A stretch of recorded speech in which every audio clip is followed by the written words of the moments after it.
स्वर्ग और नरक की कहानियाँ। एक बार की बात है, गांव में एक पवित्र व्यक्ति रहता था।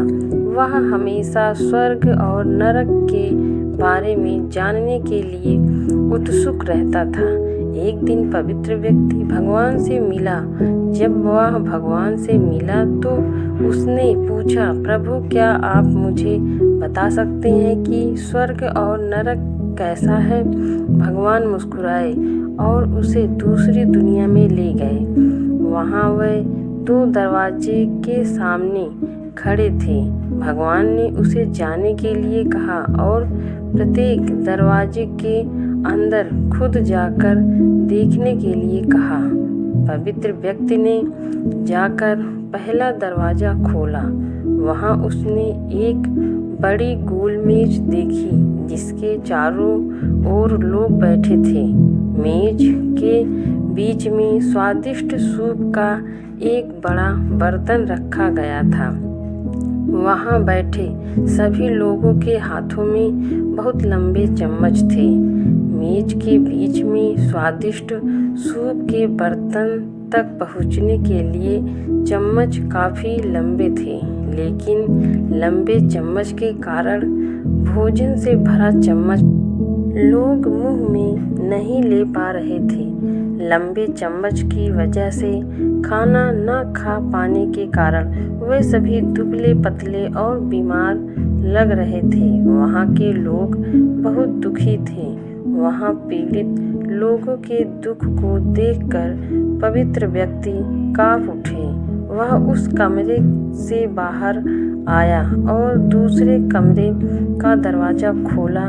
दूसरा कमरा बिल्कुल पहले कमरे जैसा ही था। बड़ी गोल मेज और उसके बीच में एक स्वादिष्ट सूप का बर्तन। वहाँ बैठे सभी लोगों के हाथों में लंबे चम्मच था, लेकिन यहाँ के लोग स्वस्थ थे।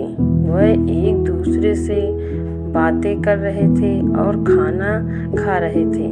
पवित्र व्यक्ति यह देखकर प्रसन्न हुआ और उस कमरे से बाहर आ गया। फिर पवित्र व्यक्ति भगवान के पास गया और कहा, मुझे समझ नहीं आया कि दोनों कमरे एक ही जैसा है, फिर भी एक कमरा दुख से भरा है और दूसरा सुख से भरा है। भगवान ने उसे समझाया, आपने देखा कि लंबे चम्मच दूसरे को खिलाने के लिए ठीक ठाक है, लेकिन खुद को खिलाने के लिए ठीक नहीं है। आप जिस कमरे में पहले गए थे वह नरक था।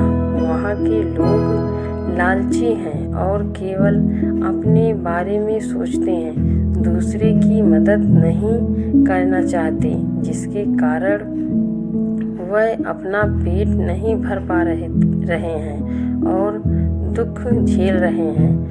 और दूसरा कमरा स्वर्ग था।